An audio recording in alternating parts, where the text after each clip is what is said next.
राधे राधे, जय श्री कृष्णा। मैं सीमा सिंह आप सभी धर्म प्रेमियों को सादर प्रणाम करती हूँ। प्रबोधिनी एकादशी के व्रत के प्रभाव से सुमेरु पर्वत के समान कठिन पाप क्षण मात्र में ही नष्ट हो जाते हैं। पूर्व जन्म में किए हुए जितने भी बुरे कर्म हैं वह प्रबोधिनी एकादशी का व्रत कर लेने मात्र से नष्ट हो जाते हैं। जो मनुष्य प्रबोधिनी एकादशी के दिन थोड़ा सा भी दान कर देता है उसे असंख्य गुना फल वापस मिलता है। जो मनुष्य हृदय के अंदर ऐसा ध्यान कर लेता है कि मैं आज प्रबोधिनी एकादशी का व्रत करूंगा तो उस मनुष्य के 100 जन्मों के पाप नष्ट हो जाते हैं। जो मनुष्य प्रबोधिनी एकादशी के दिन रात्रि जागरण करता है तो उसकी बीती हुई और आने वाली 10,000 पीढ़ियां विष्णुलोक में वास करती है और उस मनुष्य के पितर नरक में दुखों को नहीं भोगते, उन्हें स्वर्ग लोक की प्राप्ति मिलती है और वे स्वर्ग का सुख भोगते हैं। ब्रह्मत्या आदि पाप प्रबोधिनी एकादशी का व्रत करने से धुल जाते हैं। एकादशी के दिन रात्रि जागरण करने से अश्वमेघ यज्ञ का फल मिलता है।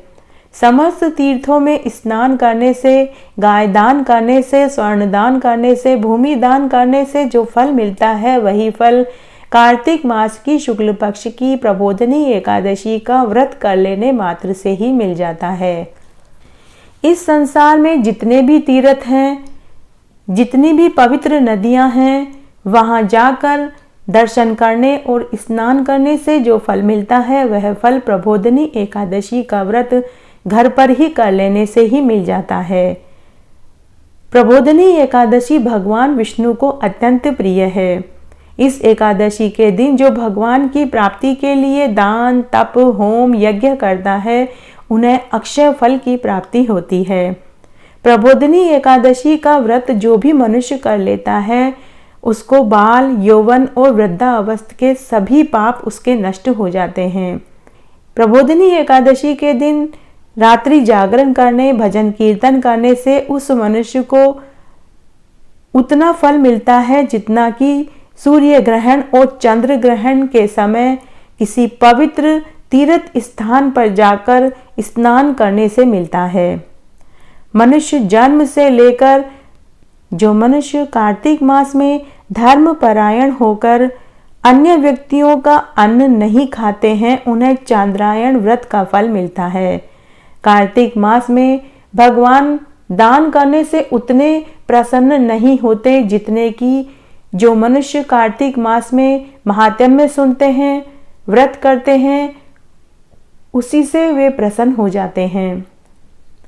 कार्तिक मास में जो मनुष्य भगवान की कथा को सुनते हैं तो उन्हें 100 गाय दान करने जितना फल मिलता है। जो मनुष्य अपने कल्याण के लिए विष्णु भगवान की कथा को सुनते हैं, गाय का दान करते हैं, उसकी समस्त पीढ़ियां तर जाती है।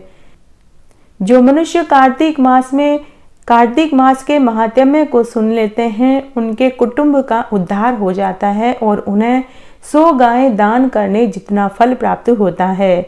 जो मनुष्य प्रबोधिनी एकादशी के दिन 7 दीपक दान करते हैं उन्हें उत्तम कुल की प्राप्ति होती है और उनका यश 10 दिशाओं में फैलता है। प्रबोधिनी एकादशी के दिन मनुष्य को व्रत करने के लिए सुबह ब्रह्म मुहूर्त में उठना चाहिए, किसी पवित्र नदी तीर्थ स्थान पर जाकर स्नान करना चाहिए और भगवान विष्णु की प्रतिमा के सामने व्रत का संकल्प लेना चाहिए। जो मनुष्य फल की आशा करता है तो उसे फल का दान करना चाहिए।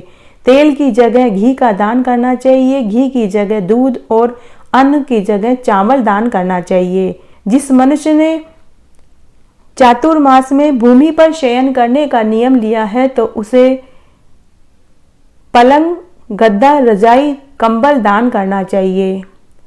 जिस मनुष्य ने चातुर्मास में मौन धारण किया है या मौन रहने का व्रत लिया है तो उसे स्वर्ण दान करना चाहिए, साथ में तिल का दान करना चाहिए। जो मनुष्य कार्तिक मास में उपनह धारण नहीं करे हैं तो उन्हें उपनह दान करना चाहिए। जिसने कार्तिक मास में नमक त्याग किया है तो वह शक्कर का दान करे।